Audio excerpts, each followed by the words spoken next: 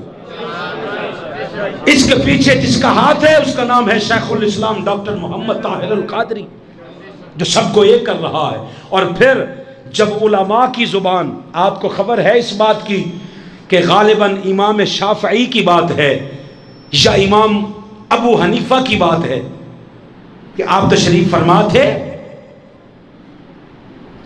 ایک چھوٹی سی 7 سال کی بچی گزر رہی تھی،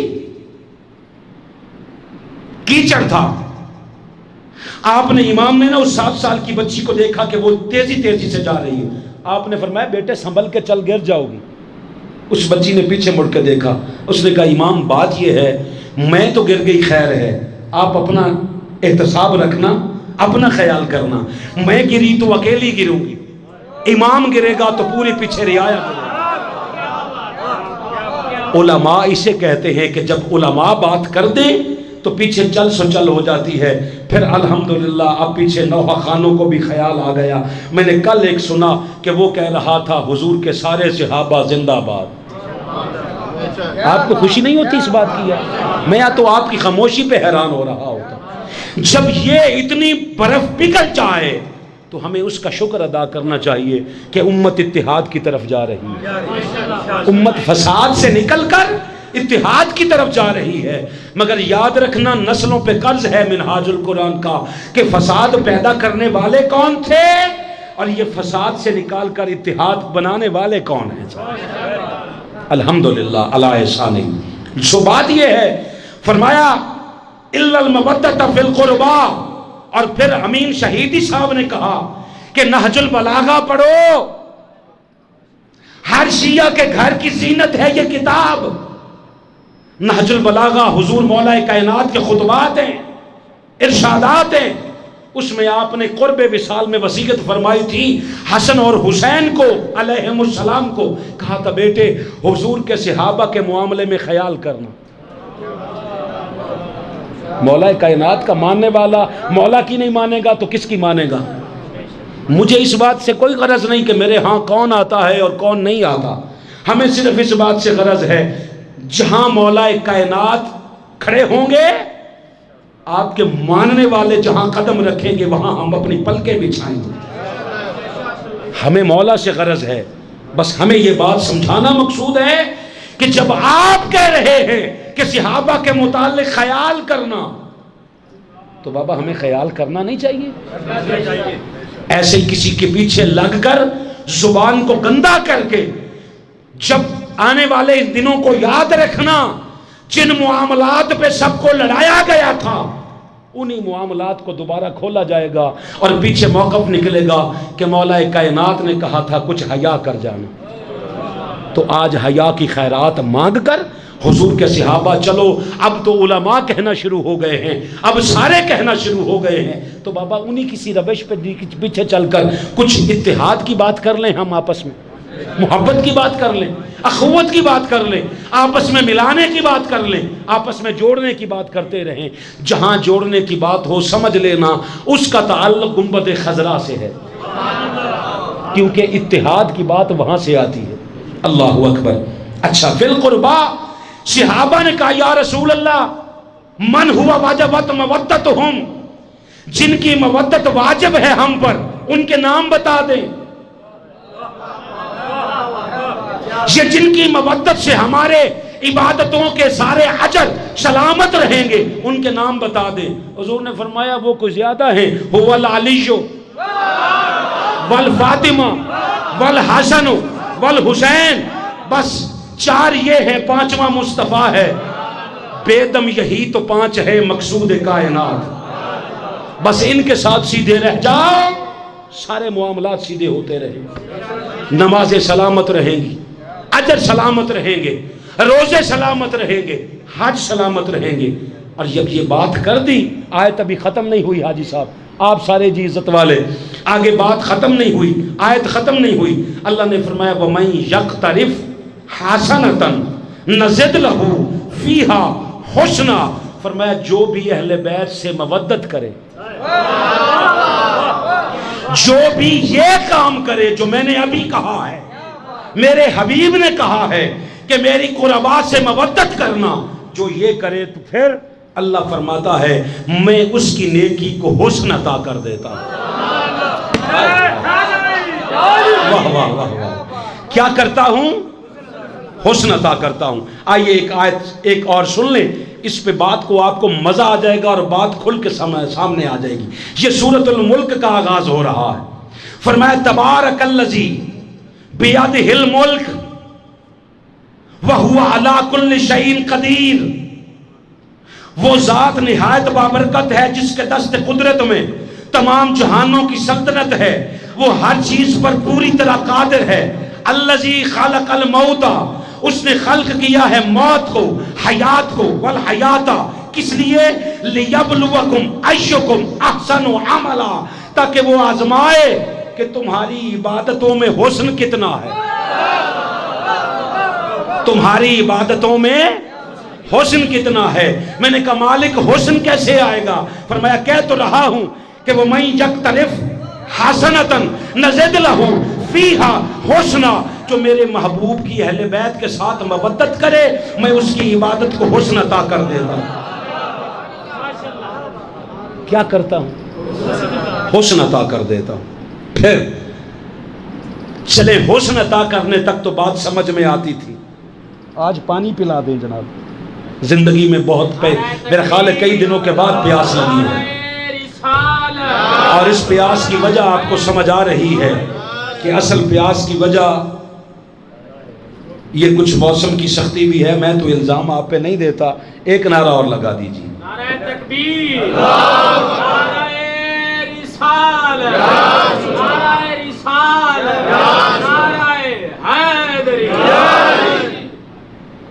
اللہ رب العزت نے اس سے آگے ارشاد فرمایا دو کام کرتا ہوں، ایک تو اعمال میں حسن پیدا کرتا ہوں، آگے فرمایا ان اللہ، بے شک اللہ غفور شکور، اللہ بخشنے والا بھی ہے اور شکریہ بھی ادا کرتا ہے۔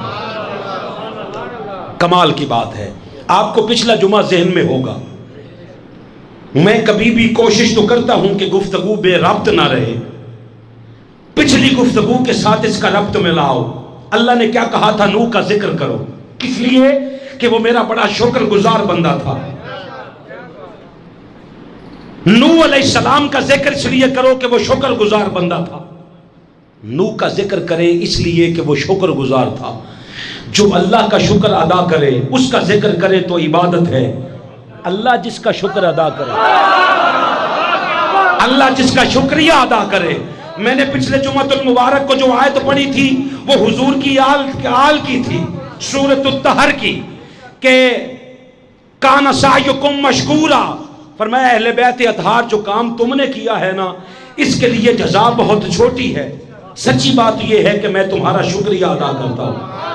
پورے 8 دن تکلیف ہوتی رہی کئی لوگوں کو، اللہ شکریہ ادا کرتا ہے، اللہ شکریہ ادا کرتا ہے۔ حضور کی آل کا وہ بہتر ہو کر شکریہ ادا کرتا ہے۔ اللہ نے کمال کر دی، وہ تو حضور کی آل ہے، وہ کہتا ہے میں تمہارا شکریہ ادا کرتا ہوں۔ ہائے ہائے ہائے ہائے، بات سمجھے یار، تمہارا شکریہ ادا کرتا ہوں۔ شکور، شکور کا کیا معنی ہے؟ شکریہ ادا کرنے والا۔ اور کمال کی بات یہ ہے غفور اور شکور دو متضاد صفتیں ہیں۔ کیسے؟ مجھ سے غلطی ہو جائے، آپ سے زیادتی ہو جائے، میں آپ کے ساتھ کوئی ایسا جملہ بول دوں جو آپ کو ناگوار گزرے، مجھے احساس ہو جائے کہ یار یہ میں نے جملہ جو یہاں کہا ہے ان کو یہ کہنا نہیں چاہیے تھا، میں آپ سے سوری کروں کہ جناب بہت میں نا آپ سے معافی چاہتا ہوں۔ معذرت، سوری کا کیا معنی ہے؟ معذرت، میں آپ سے معذرت چاہتا ہوں، یہ جملہ مجھے نہیں کہنا چاہیے تھا۔ آپ جواباً کہیں کوئی بات نہیں فاروقی صاحب، ہو گیا، آپ کو معاف کر دیا۔ اب غفور آپ ہیں، جواباً میں کہوں گا جناب بہت شکریہ، شکور میں ہوں۔ کہاں بیٹھے ہیں یار آپ؟ بہت اللہ پاک توفیق عطا فرمائے بولنے کی۔ کیا ہے؟ غفور آپ ہیں، شکور میں ہوں۔ مگر وحدہ لا شریک، کیا کمال ہے۔ اس نے کہا تو مودت والا رشتہ رکھ میرے حبیب کی آل کے ساتھ، غفور بھی میں ہوں، شکور بھی میں ہوں، تمہیں معاف بھی کروں گا اور تمہارا شکریہ ادا کروں گا۔ میں نے کہا مالک شکریہ کیوں ادا کرتا ہے؟ کہا یہ فرض نہیں ہے۔ ہائے، اور تم نماز پڑھو تو وہ شکریہ ادا نہیں کرتا کیونکہ فرض ہے، روزہ رکھو تو وہ شکریہ ادا نہیں کرتا، اجر عطا کرتا ہے، شکریہ ادا نہیں کرتا، وہ کہتا ہے یہ فرض ہے۔ میں نے کہا مالک فرق کیا ہے؟ کہا وہ میں نے کہا ہے، یہ میرے حبیب نے کہا ہے۔ ہائے ہائے، وہ میں نے کہا ہے کہ نماز پڑھ، روزہ رکھ، حج کر، زکوٰۃ دے، جہاد کر، مودت میرے محبوب نے مانگی ہے، خود سوال کیا ہے کہ سوال کوئی نہیں، اگر کچھ کر سکتے ہو تو میری آل کا حیا کر۔ اب آل کا حیا کیسے کیا جاتا ہے؟ ایسے کیا جاتا ہے کہ حضور کی آل کو در بدر رلایا جائے۔ جب حضور کی آل کے دن آ جائیں تو تمہیں یزید یاد آ جائے، تمہارے خطبات میں وہ یاد آئے کہ جی یزید تابعی ہے، صحابی کا بیٹا ہے۔ تجھے اس بات کا خیال نہیں آیا؟ تو نے کبھی دین کو پڑھا نہیں کہ یزید کے دامن پہ فقط قتل حسین کا دھبا نہیں ہے؟ یہ میرے ہاتھ میں کتاب ہے حضور شیخ الاسلام کی، اس کا نام ہے شہر مدینہ اور زیارت رسول۔ حاجی صاحب جاگیے گا جی ذرا، زیارت مدینہ، شہر مدینہ اور زیارت رسول۔ یہ جو شہر مدینہ اور زیارت رسول کا ادب ہے نا، یہ مسلک دیکھ کے نہیں آتا، اندر کے ادب اور محبت دیکھ کے آتا۔ حضور شیخ الاسلام نے 88 میں ایک واقعہ سنایا تھا۔ آپ نے فرمایا میں مدینہ گیا، میرے ساتھ کمرے میں پاکستان کے اہل حدیث ایک عالم دین بھی تھے۔ یہ گئے تھے 20 دن گزار کر واپس آنے لگے۔ جس دن واپس آ رہے تھے نا، شہر مدینہ کی گلی سے گزر رہے تھے، آگے سے ایک کتا آ رہا تھا۔ اہل حدیث عالم نے اپنا عمامہ اتارا، اپنے سر کا کپڑا اتار کر کتے کے پاؤں میں رکھ دیا اور کہتا ہے کتے تو ہم سے زیادہ بانصیب ہے، تجھے ساری زندگی مدینہ میں رہنے کو ملی اور ہم یہ 20 دن گزار کر واپس جا رہے ہیں۔ بابا ادب کسی خاص مسلک کے ساتھ نتھی نہیں ہے، ادب جو بھی کرے وہ معظم ہو جاتا ہے، وہ متبرک ہو جاتا ہے اور وہ محتشم ہو جاتا ہے۔ اللہ ان کو تو ایسی چیز عطا کر دیتا ہے، تم جانے لگتے ہو تو یہ پوچھتے ہو بتاؤ زیارات کیا کیا کریں، کہاں کہاں جائیں۔ آپ کا جو گائیڈ ساتھ ہوتا ہے وہ آپ کو سارے صحابہ کی قبروں پہ گھماتا ہے، نہیں لے کے جاتا تو جنت البقیع میں آل کی قبروں پہ نہیں لے کے جاتا۔ مجھے بتا رہے تھے غالباً بکر میں، یا مجھے اب یاد نہیں کون سا علاقہ تھا، وہ مجھے بتا رہے تھے کہ میں تربت زہرا پہ جھکا، پیچھے سے ایک پاکستانی تھا، اس کی ڈیوٹی تھی، پاکستان کے رہنے والے، ایک متوّع تھا وہاں، کہتا اس نے مجھے گھما کر اس طرح پھینکا کہ میں 3 کلٹیاں میں کھا کر وہاں جا کے گرا۔ کہتا شرم نہیں آتی، شرک کر رہے ہو، شرک کر رہے ہو، در زہرا پہ جھکنا شرک ہے، نہیں لے کے جاتے تو وہاں لے کے نہیں جاتے۔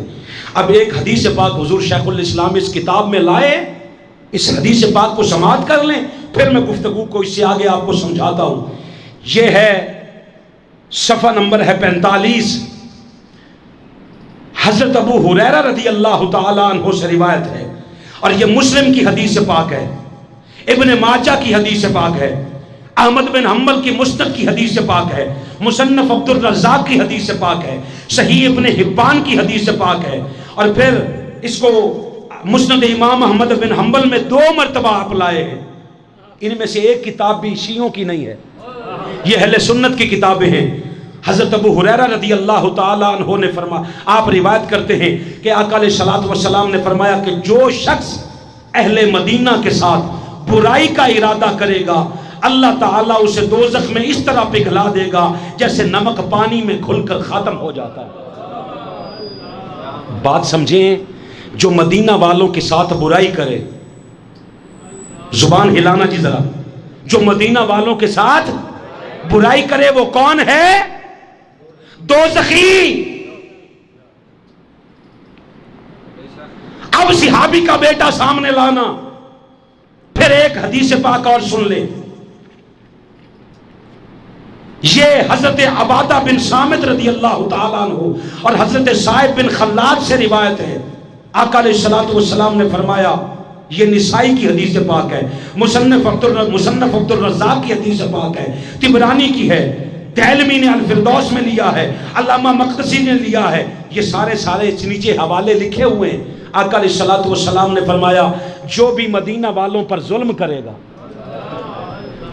کیا کرے گا؟ جو بھی مدینہ میں رہنے والوں پر ظلم کرے گا تو اللہ کیا کرے گا؟ فرمایا اللہ اسے ڈرائے گا. حضور نے بد دعا دی کہ یا اللہ جو بھی اہل مدینہ پر ظلم کرے تو اسے ڈرا. فقط مدینہ کے فضائل ہیں. اس کتاب کا ٹوٹل جو ہدیہ ہے یہاں لکھا ہوا ہے، کبھی جاتے ہوئے اگر آپ لے جائیں تو 140 روپے کا یہ اس کا ہدیہ ہے.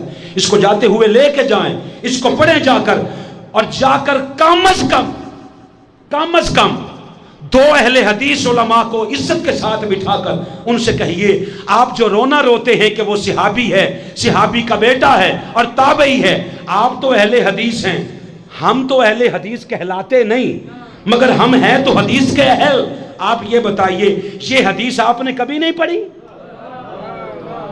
حضور نے بد دعا دی کہ یا اللہ جو مدینہ والوں پر ظلم کرے تو اسے ڈرا. اور اگلا لفظ ہے دل کی تختیاں پر لکھنے والا. اور یہ ذرا کان کے پردے ہٹا کر اسے سنیے گا.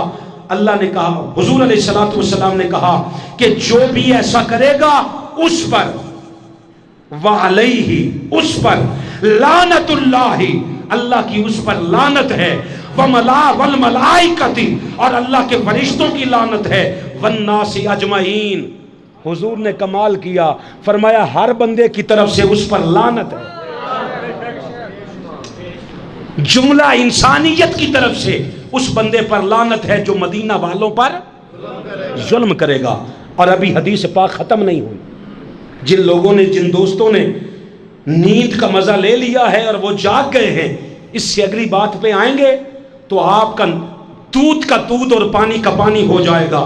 آقا علیہ الصلوۃ والسلام نے فرمایا جو بھی مدینہ والوں کے ساتھ ظلم کرے گا لا یقبل اللہ منہ، اللہ، آپ نے فرمایا اللہ تعالیٰ نہ اس کے فرائض قبول کرے گا نہ نوافل قبول کرے گا.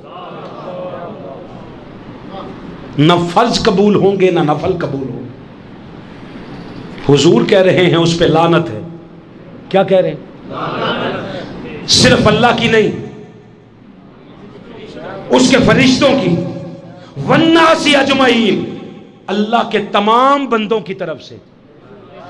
بھائی جان بات سنو، اگر صرف مسلمین کا لفظ ہوتا تو مسلمانوں کی طرف سے ہوتا، مومنین کی طرف سے ہوتا تو فقط چند ایک مومنین کی طرف سے لعنت ہوتی. والناس اجمعین میں تو سارے سکھ بھی آ گئے، ہندو بھی آ گئے. وہ نہیں کہتا قل اعوذ برب الناس مالک الناس الہ الناس من شر الوسواس الخناس. وہ جو یہ ساری ناس کی بات کرتا ہے نا تو پوری انسانیت کی بات کرتا ہے. اب دیکھ لو کمال، وہ کہتا ہے ساری انسانیت کی طرف سے لعنت ہے. یہ لعنت کا طور الگ بات ہے، مگر اللہ فرماتا ہے جو بندہ ایسا کرے گا نہ اس کا فرض قبول ہے نہ نفل قبول ہے. اللہ کہتا ہے نہ فرض قبول کرتا ہوں نہ نفل قبول کرتا ہوں. یہ ایک حدیث قسطنطنیہ لے کے بیٹھے ہوئے ہیں، وہ بھی جعلی بنائی ہوئی ہے. جب لفظ جعلی آ جائے گا تو پھر بہت سارے ننگے ہوں گے کہ ایک حدیث جعلی نہیں ہے، ہزاروں حدیثیں جعلی ہیں. اور بنانے والوں میں کون کون شامل ہے اللہ وہ نام زبان پہ لانے سے ہمیں تو بچائے جی، ہم تو نہیں لا سکتے. مگر یاد رکھیے گا اس بات کو، جعلی حدیثیں بنائی گئی ہیں. حضور نے فرمایا اس پہ لعنت ہے. اب مجھے بتا، قتل حسین کو چھوڑ دے، قتل حسین کو بھول جا، صرف ایک بات یاد رکھ، یزید کا یہ فعل نہیں یاد مولویوں کو؟ اس نے کہا تھا 3 دن کے لیے مدینہ تم پہ حلال ہے. 10,000 صحابہ کی بیٹیاں یزیدی فوج کی وجہ سے حاملہ ہوئیں، ان کی عزتیں تار تار کی گئیں. مولویوں اب بھی غیرت نہیں آتی؟ اب بھی تمہیں صحابی کا بیٹا نظر آتا ہے؟ مدینہ مسجد نبوی جس میں 50,000 نماز کا ثواب ہے، وہاں 3 دن تک گھوڑے بندھے رہے، نہ نماز ہوئی نہ اذان ہوئی. حضور کے ایک صحابی ہیں، ان کا نام اس وقت میرے ذہن سے نکل گیا ہے. وہ کہتے ہیں میں نے جان بوجھ کر پاگل ہونے کا، دیوانہ ہونے کا ڈھانگ رچایا یزیدی فوج کے سامنے. انہوں نے کہا مسجد سے نکلو. میں کہتا مسجد کی صفوں میں چھپ گیا. میں دیکھتا تھا، ایک گواہی اللہ نے دی صحابی کی زبان سے، کہتے میں دیکھتا تھا چونکہ یہ آزان نہیں ہونے دیتے تھے، نماز نہیں ہونے دیتے تھے، جب نماز کا وقت ہوتا تھا حضور کی تربت منورہ سے آزان کی بھی آواز آتی تھی، نماز ہونے کی بھی آواز آتی تھی. وہ صحابی کہتے ہیں 3 دن تک مسجد نبوی میں گھوڑے بندھے رہے، مسجد نبوی میں پیشاب کرتے رہے. اور خدا کے بندو اب بھی یزید رضی اللہ تعالیٰ عنہ. اچھا یہ واقعہ گزرا، اس یزید کا 3 سال کا دور حکومت رہا ہے. کتنا؟ پہلے سال میں شہادت حسین، دوسرے سال میں مدینہ، اور تیسرے سال میں اس نے پھر کعبے پہ چڑھائی کر دی. کس پہ؟ خانہ کعبہ پہ. اب کعبے پر چڑھائی بھی تمہیں نہیں لگتا کہ یزید لانتی ہو رہا ہے؟ یزید نے کعبے پر چڑھائی کی اور دور کھڑے ہو کر منجنیق کے ذریعے کعبے پہ پتھر برسائے، جیسے ابرا آیا تھا اور ابرا نے چاہا تھا کہ میں اس کو گرا دوں. پتھر برسائے گئے. کمال کی بات یہ ہے جب ابرا آیا تھا تو ابابیل آ گئے تھے، جب یزید آیا تو کوئی بھی نہیں اٹھا. اللہ نے بھی کہا ٹھیک ہے دیکھ لو. پھر کیا ہوا؟ اس کے پھینکے گئے پتھروں کی وجہ سے اور لگائی گئی آگ کی وجہ سے کعبے کا غلاف چلتا رہا کئی دن تک. ادھر غلاف کعبہ جل رہا تھا، ادھر اس کو قلنج کا درد ہوا. کس کو؟ یزید کو. کون سا درد جی؟ یہ ایک بڑی آنت کا درد ہوتا ہے، اس سائڈ پہ قلنج کا درد ہوتا ہے. قلنج کا درد ہوا اور یہ اس درد کی وجہ سے واصل جہنم ہو گیا. مولویوں نے اٹھا کے جنت میں بھجوا دی ایک حدیث کی وجہ سے. وہ حدیث کیا ہے؟ حدیث یہ ہے کہ آقا علیہ الصلوۃ والسلام نے فرمایا اول جیشن، جو پہلا لشکر قسطنطنیہ پہ حملہ کرے گا. ایک ساتھ لفظ بولو گے، کون سا لشکر؟ کون سا؟ پہلا لشکر. یہ 14ویں میں تھا. پہلا لشکر. جنتی ہونے کی بشارت کس کی تھی؟ پہلے لشکر کی. یہ پہلے میں نہیں گیا، دوسرے میں نہیں گیا، 13 لشکر چلے گئے. الٹا اس کی ایک معشوقہ تھی، اس کا نام تھا ام کلثوم. یہ اس کو ساتھ لے کر یہ گانے گاتا پھرتا تھا. اور جو صحابہ وہاں بہت ساری مصائب آئے، بہت ساری آزمائشیں آئیں، وبائیں پھوٹ پڑیں. جیسے آج کل کرونا کی وبا نہیں ہے، وہاں وبائیں پھوٹیں، کئی صحابہ کی شہادتیں ہو گئیں. اس کو پتہ چلا، اس نے معشوقہ کا دامن تھام کے نا، ہاتھ تھام کے اس نے شعر پڑھے، اچھا نہیں ہوا میں نہیں جا سکا، اگر میں جاتا تو میں بھی اسی طرح ہوتا. اس کے باپ کو پتہ چلا، اس نے اس کے کان پکڑ کر زبردستی بھجوایا سزا کے طور پر. انہوں نے پکڑ کر جنت میں گھسیڑ دیا. خدا کے بندو یہ ہو کیا رہا ہے؟ آپ کے ایمان کے ساتھ کھلواڑ ہو کیا رہا ہے؟ دیکھ نہیں رہے کہ سر حسین یہ کاٹ رہے ہیں؟ راستے میں عیسائی سر حسین کی عزت کر رہے ہیں. میں نے اس محرم میں دیکھا، اس محرم میں میں نے کئی شہروں میں پنجاب کے کئی شہروں میں، جہلم، گجرات، بکر، میں اس طرف گیا ہوں. میں نے دیکھا اللہ کی عزت کی قسم، میں نے سکھوں کو دیکھا حسین کے نام کی سبیلیں لگا کے کھڑے. اس روڈ پہ ہارون آباد میں لگی ہیں، ہندوؤں نے لگائی. خدا کے بندو اب بھی غیرت نہیں جاگ رہی. یہ قافلہ جب چل رہا تھا نا، یہ جس سر کو آگے لے کے چل رہے تھے، دیکھا ایک راہب کھڑا ہے اپنے گرجے کی چھت پہ. اس نے دور سے دیکھا، قریب آیا، کہتا یہ سر کس کا ہے؟ کہا یہ حسین کا ہے. کہا یہ حسین اسی کا بیٹا نہیں جس کا کلمہ پڑھتے ہو؟ ہائے ہائے، اسی کا جس کا کلمہ پڑھتے ہو اسی کا بیٹا نہیں؟ کہا جی اسی کا. کہا ایک کام کرو، مجھ سے پیسے لے لو، سفر روک دو، آج کی رات یہ سر حسین مجھے دے دو. یہ دنیا کے کتے تھے، چند پیسوں کے لالچ میں آ گئے. کمال یہ ہوا یہ پیسے لے کر جہنمی ہو گئے، وہ پیسے دے کر جنتی ہو گئے. اب تو سمجھ آ گئی ہے کہ مذہب حسینیت ہے ہی الگ. اس نے سر حسین لے لیا، اپنی بیوی کو پاس بٹھا کر ایک تشت میں سر حسین رکھ کر اس نے پانی منگوایا، حسین کا سر دھویا، حسین کے لب دھوئے، حسین کی داڑھی دھوئی، دھو کر نا ساری رات سر حسین کے آگے نا ہاتھ باندھ کے بیٹھا رہا. کہتا حسین تجھے قتل کرنے والوں کو تیرا حسن نظر نہیں آیا؟ یہ کل قیامت کے دن تیرے نانے کو منہ کیا دکھائیں گے؟ ساری رات کہتا رہا. صبح اٹھ کر یہ آگے چلے گئے. تاریخ میں آتا ہے کہ وہ عیسائی راہب کو اللہ نے مسلمان کر دیا سر حسین کی عصمت کی وجہ سے.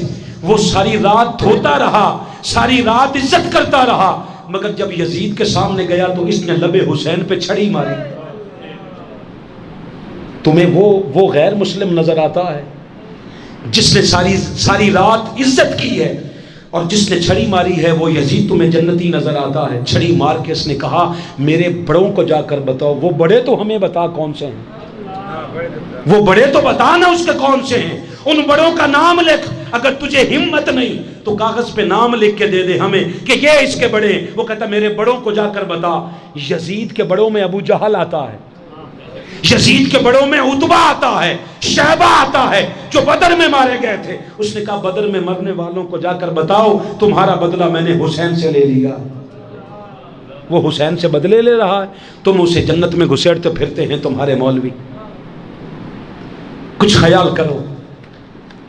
جس طرح ہم نے پچھلے جمعۃ المبارک کو پیغام حسین کانفرنس کی تھی، آپ کو پتہ ہے ہمارے ہاں فی الوقت خواتین کو بٹھانے کا انتظام نہیں ہے. آپ کو 1,00,000 بار میں مبارکباد پیش کرتا ہوں کہ آپ کے تعاون کی وجہ سے پچھلے جمعۃ المبارک کو پیر رکھنے کی جگہ نہیں تھی، نہ ادھر نہ ادھر نہ اوپر نہ پیچھے، یہ برآمدوں میں کمروں میں جگہ فل ہو گئی تھی. اگر ہم ساتھ میں خواتین کا انتظام کرتے تو کبھی پورے آ سکتے تھے، آپ خود بتائیے. سو آپ کے لیے تحریک منہاج القرآن اور منہاج القرآن ویمن لیگ نے آپ کے لیے، آپ کی خواتین کے لیے، ہماری مائیں بہنیں بیٹیوں کے لیے ایک اہتمام کیا ہے سیدہ زینب کانفرنس کا سلام اللہ تعالی علیہا کا. 31 اگست بروز منگل صبح 9 بجے اسی جگہ پہ، جس جگہ پہ آپ بیٹھیں، پردے کا انتظام کریں گے. آپ نے خود کرنا ہے، پوری فیملی کو، پوری خواتین کو، بیٹیوں کو، ماں کو، بہن کو، بیٹی کو صبح 9 بجے یہاں چھوڑ کے جانا ہے.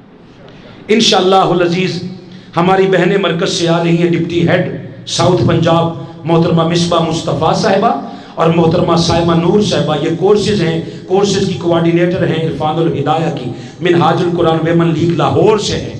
یہ ہماری باجیاں آئیں گی انشاءاللہ العزیز. یاد رکھیے گا جس طرح پچھلے جمعۃ المبارک کو خیرات ملی تھی، یہ تو ہم تو فیضان یافتہ ہیں، یہ تو بیٹیاں ہی اسی قائد کی. اپنی فیملیز کو لازمی لائیے وہاں. انشاءاللہ ساتھ میں نیاز کا بھی اہتمام ہے جی ساتھ، مجھے نہیں خبر یہاں چونکہ لکھا نہیں ہے، اس لیے اندر کی غذا کے لیے ضرور اپنی خواتین کو یہاں بھیجیے گا صبح 9 بجے تاکہ آپ کی خواتین میں حسینیت ڈلیور ہو سکے. وعدہ کرتے ہیں ضرور لائیے گا. آپ ان کو چھوڑ کے چلے جائیں اپنے اپنے کاموں پہ، چونکہ آپ نے تو شرکت نہیں کرنی، صرف خواتین کا ہے. آپ چھوڑ کے چلے جائیں اور ان سے کہیں جب یہاں سے فری ہوں تو آپ کو مس بیل دے دیں، آپ کو کال کر دیں، انہیں واپس چھوڑ دیجئے گا. ورنہ تو یہاں رکشے بخشوں کا انتظام ہوتا ہے، کوئی نہ کوئی پیسے دے جائیں، وہ اپنے گھروں کو واپس لوٹ جائیں گی. مگر اس میں لائیے گا ضرور. ایک سکھ کا کلام ہے، جے سنگھ اس کا نام ہے، اس نے مولا حسین کی بارگاہ میں نذرانہ عقیدت پیش کیا ہے. اسی پہ بات کو چھوڑ دیتے ہیں. اس نے کہا ہے آج بھی زمانے میں چرچا حسین کا ہے، آج بھی زمانے میں چرچا حسین کا. میں حیران ہوتا ہوں، ہمارے لوگ کہتے ہیں سلام نہیں کہا جا سکتا حسین پر، ہندو کہتے ہیں سلام یا حسین، سکھوں نے کہا سلام یا حسین، عیسائیوں نے کہا سلام یا حسین. اور آپ کو پتہ ہے عرب میں رہنے والے یہودیوں نے اس بار کہا ہے سلام یا حسین. مجھے جوش ملیح آبادی کا وہ شعر یاد آ گیا کہ انسان کو بیدار تو ہو لینے دو، ہر قوم پکارے گی ہمارے ہیں حسین، ہر قوم پکارے گی. جے سنگھ نے لکھا کہ ہے آج بھی زمانے میں چرچا حسین کا، چلتا ہے ساری دنیا پہ سکہ حسین کا. وہ کہتا ہے کہ ہے مذہب کی قید نہیں ذکر حسین میں، ہر مذہب پرست ہو گیا ہے شیدا حسین کا. وہ کہتا ہے سر اپنا جو پٹکتی ہیں پیاسوں کی یاد میں، لیتی ہے نام گنگا وہ جمنا حسین. حسینیت حسینیت یزیدیت یزیدیت اہل بیت دشمنت لانے.